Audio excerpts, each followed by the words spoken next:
Retired army vet builds a lone alien dragon and her 6 baby dragons he got from an alien auction.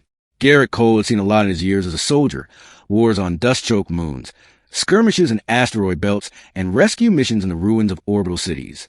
But when he retired, he wanted nothing more than quiet. That's why he chose Drisilis. For a backwater colony world where the loudest thing in the day was the wind sweeping over the grassy plains. He had a small homestead, a repair shop for extra credits, and no one answered to but the stars. At least, until the day he walked into the Ansel Station trade market. The alien auction was an ugly thing. The station's dome ceiling echoed with the shouts of traders, the hum of containment fields, and the desperate cries of creatures kept in cramped holding cages. Garrick never liked this part of space, where exotic animals were just another commodity. He'd only come here for machine parts, but his path brought him past a pen in the far corner, and that's when he froze. Inside the pen was a dragon, not the kind from human fairy tales, but a true draven, massive, scaled, alien-born, with feathered crest that shimmered in pale light. She was albino, her scales an opalescent white tinged with silver, her eyes a haunting crimson. And she wasn't alone. 6 small shapes huddled against her flank, each the size of a large dog, their tiny crests fluttering weakly. The mother was thin, her ribs showing through her scales. The babies looked half-starved, their eyes dull. She kept her wings curled protectively around them, a low rumble in her throat warning anyone who dared come too close. "What's the lot?" Garrick asked the auctioneer. The blue-skinned trader squinted at him. "Lot 72. Albino draven, wild caught with 6 hatchlings. Rare color morph dangerous. You'll need a reinforced pen if you want to keep her alive long enough to breed." Garrick's jaw tightened. "Where'd you catch her?" "Outer ice moons of Telvok," the trader said casually. "She killed 3 trappers before they stunned her. We were lucky to get her at all. Starting bid." "I'll take them," Garrick interrupted. The trader blinked. "You haven't even heard the price." "Don't care," Garrick said, pulling out his credit chit. "I'm buying the whole lot, and you're to load them onto my hauler in an insulated cargo bay. No sedation." The alien opened his mouth to protest, but something in Garrick's tone made him stop. When Garrick's transport landed back on Drisilis, for the plains wind carried the scent of grass and rain, he had converted his largest barn into a heated enclosure, lining the walls with insulated panels, and installing a gravity-adjustable roosting area.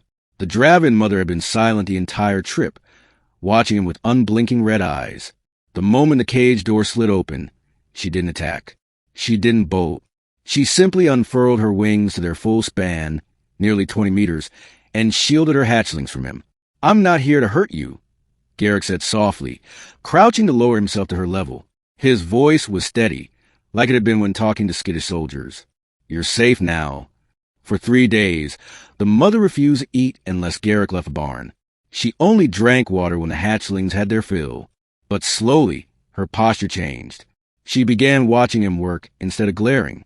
She sniffed the air when he entered, as if memorizing his scent. On the 5th day, she took a strip of fresh meat from a feeding trough, while he was still in the room. On the 7th, she allowed him to approach within 2 meters. And on the 10th day, she made a sound he'd never forget, a low, resonant hum that vibrated in his chest. It wasn't a threat. It was trust. Over the next months, Garrick built more than just a shelter. He built a sanctuary. He reinforced the barn roof so she could perch high and look out over the plains. He dug a deep, fresh water pool for the hatchlings. He brought in heat lamps to mimic the sun of her icy homeworld, adjusting them daily so her albino scales wouldn't burn. The babies grew fast, learning to spread their tiny wings in clumsy hops and leaps. They followed him everywhere now, trilling and chirping when they saw him. Garrick had started naming them: Ash, Frost, Silver, Snow, Halo, and Pearl. One night, during a heavy storm, Garrick woke to the sound of frantic clawing at his front door. He opened it to find the mother dragon herself, soaked and trembling, her crest flattened against her head. Behind her, the 6 hatchlings huddled together. Lightning cracked across the plains, and Garrick realized she had come to him for safety. He opened the door wider. "Come in." She ducked her head and stepped inside, curling her tail around her young. Garrick lit the hearth and sat nearby, the heat slowly easing her trembling. It was at night he realized something. She didn't just tolerate him now. She trusted him with her life. Word traveled fast in small colonies. Soon, Traders and farmers alike came to see the ghost dragon living in the old soldier's barn. Some offered to buy her. Others offered to take the hatchlings for training or sport. Garrett turned them all away. But one day, a very different kind of visitor arrived. A delegation from the Galactic Preservation Corps landed at his homestead, their insignia shimmering in the sun. Their leader, a tall insectoid named Varesh, stepped forward. Mr. Cole, Varesh said, clicking his mandibles, "We have been searching for this female for nearly 2 years. She is the last known albino of her kind in the Telvox system. Her survival is critical to the genetic diversity of the Draven species." "She's not going anywhere," Garrick said flatly. "We do not intend to take her by force," Varesh said. "But you must understand, her safety cannot be guaranteed on an open colony world. There are poachers who would pay entire planetary budgets for her hide." Garrick crossed his arms. "And you think she'd be safer locked in some government facility?" Varesh's antennae twitched. "No, we think she'd be safer if you join our preservation initiative. We will fund and fortify this sanctuary and provide you with resources to keep her and her young safe for the rest of their lives. In return, you'll allow us to study them, non-invasively, to help preserve the species." Garrick looked past Varesh to where the mother dragon stood, her 6 young peeking out from behind her wings. She met his eyes, and for a moment, it felt like she was waiting for his answer. Finally, Garrick nodded. "Fine, but on my terms." The following years transformed Garrick's homestead into a fortress-like reserve. Fences with motion sensors ringed the property. Drones patrolled the skies. The barn expanded into a multi-level habitat, complete with flight towers for the dragons. The hatchlings grew into powerful juveniles, each developing distinct markings and personalities. Ash became the bold leader, Silver the curious explorer, Pearl the gentle giant, and the mother, now named Serena, was no longer the gaunt, desperate creature from the auction. Her scales gleamed, her eyes burned bright, and her wings cut through the sky like blades of light.